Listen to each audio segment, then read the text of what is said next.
Hello, ലതയാണോ? എവിടുന്നാ?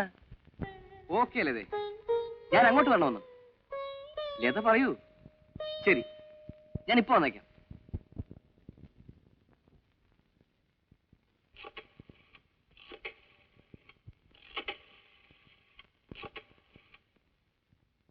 Hello, ആ room number 23 ഒന്ന് വേണമല്ലോ. ഹലോ, സതീഷല്ലേ? ആ ഓക്കെ, ഞാൻ ഇപ്പൊ വരാം. അതേടാ.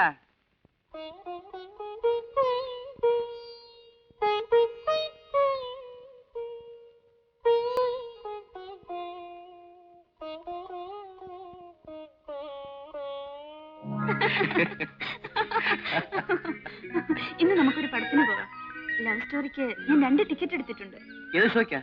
3 മണിക്കുള്ള മാറ്റിനിക്ക്. ഇപ്പോ മണി 1 ആയുള്ളൂ. നമുക്കൊരു കാര്യം ചെയ്യാനല്ലേ, ഇവിടെ അടുത്ത ഹോട്ടലിൽ എന്റെ ഒരു ഫ്രണ്ട് താമസിക്കുന്നുണ്ട്. ദുബായിൽ നിന്ന് വന്നതാ. നമുക്കൊന്ന് പോയി കണ്ടേച്ചു വരാം. വേണ്ട, ഞാനില്ല. ഒരു 5 മിനിറ്റ് കണ്ട് സംസാരിച്ചിട്ട് തിരിച്ചു പോരാം. അവനിന്ന് വൈകിട്ട് മടങ്ങിപ്പോവും. രാവിലെ മുതൽ ഫോണിൽ വിളിക്കുന്നതാ. പ്ലീസ്.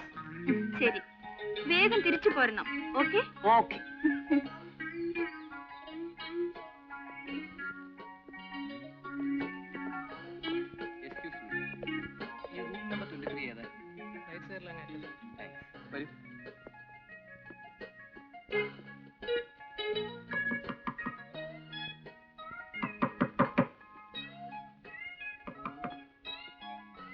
ഹലോ, ഇതാരും മോഹനോ? വരൂ, ഇരിക്കൂ ഇരിക്കൂ. അല്ല, ഇതാര്? തന്റെ വൈഫോ?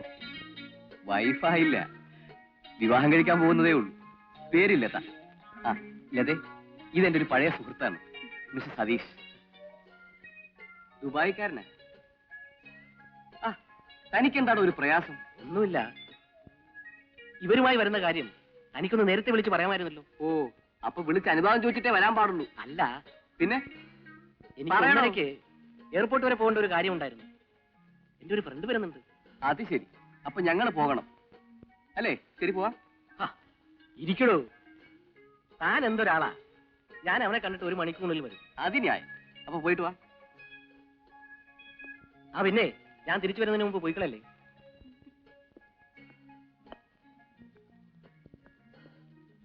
വേണ്ടായിരുന്നു, നമുക്ക് പോകാം. അത് ശരിയല്ല. ഇനി അവൻ വന്നിട്ട് നമുക്ക് പോകാം.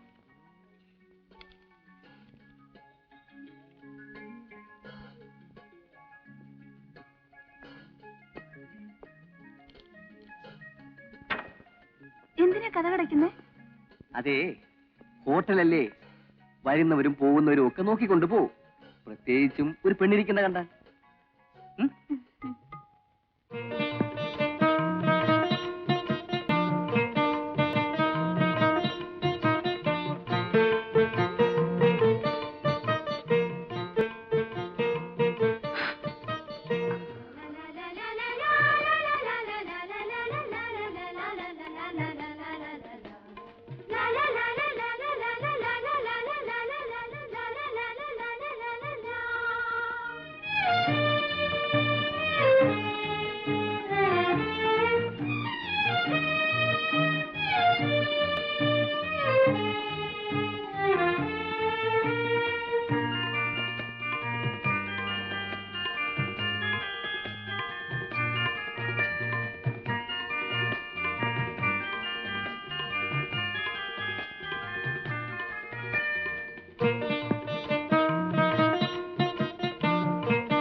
കളക്ഷൻ ഇടാ.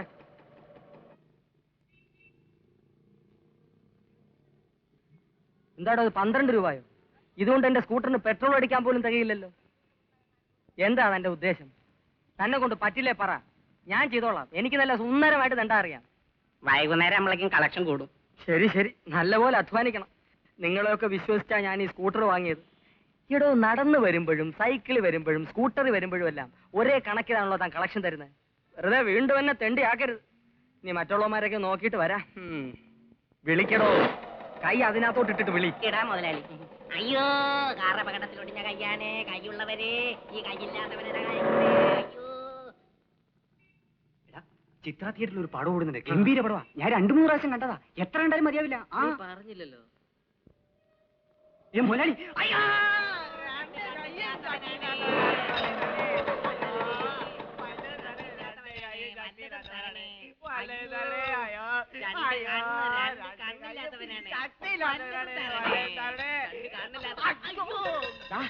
ആര് പറഞ്ഞാ രണ്ടുപേരും കൂടെ ഒരുമിച്ചിരുന്നാൻ?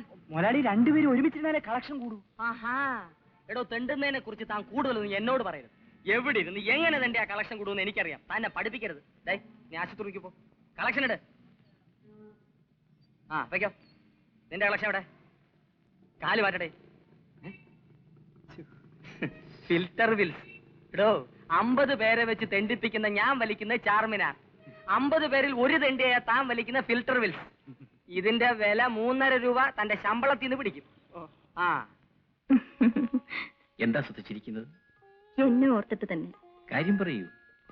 ഗോപിയേട്ടന്റെ സോറി, സാറിന്റെ കവിത ഞാൻ ഓർത്തുപോയി. ഒരു തിര, പിന്നെയും തിര. ഓർത്തു നോക്കുമ്പോൾ അത് കടലിനേക്കാൾ ഉപരി എന്റെ ജീവിതവുമായി ചേരുന്നു. ചിരി വന്നുപോയി. എന്താ പങ്കമുള്ള ഇത്? സാർ, എനിക്കൊരു കുഞ്ഞു പിറന്നു. ഓ, കൺഗ്രാറ്റുലേഷൻസ്. പണ്ടൊക്കെ ലഡ്ഡു, ജിലേബി, മൈസൂർ പാകൊക്കെ കൊടുക്കുമായിരുന്നു. ഇത് 4ാമത്തേതാ. ഇപ്പൊ ഒരു ചിട്ടയാക്കി ചുരുക്കി. ആൺകുട്ടിയാ. സാറ് തന്നെ ഒരു പേര് പറഞ്ഞു തരണം.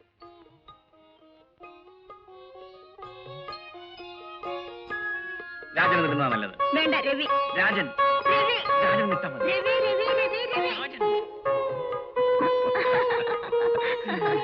കല്യാണം കഴിഞ്ഞില്ല. അതിനു മുമ്പ് കുഞ്ഞിന്റെ പേരിനെ ചൊല്ലി നമ്മൾ നടക്കുന്നത്.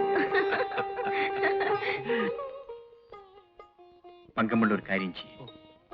രാജനെന്നോ രവിയെന്നോ ഏതെങ്കിലും ഒരു പേരിട്ടോളൂ. രണ്ടും നല്ല പേര്. ശരി. ഒന്നും മറന്നില്ലല്ലേ?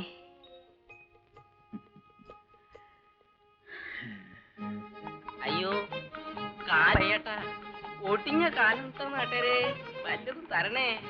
ഓ, ഒടിഞ്ഞ കാലാണ്. വല്ലതും തരണട്ടോ നാട്ടുകാരെ.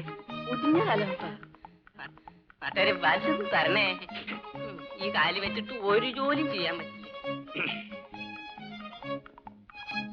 കളക്ഷൻ എടുക്കണേ.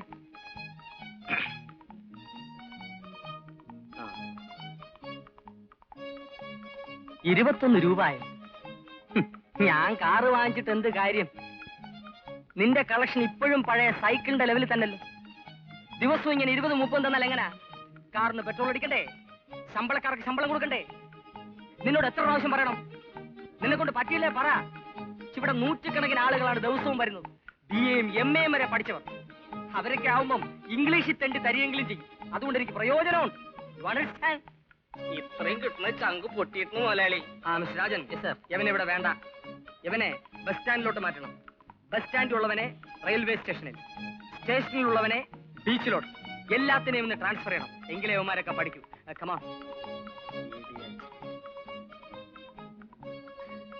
മിസ്റ്റർ രാജൻ സർ, BA-ക്കാർ 2 വന്നിട്ടില്ലേ? അവരെ നാളെ വേഷം മാറ്റി എയർപോർട്ടിലോട്ട് അയക്കൂ. Yes sir. കയറൂ.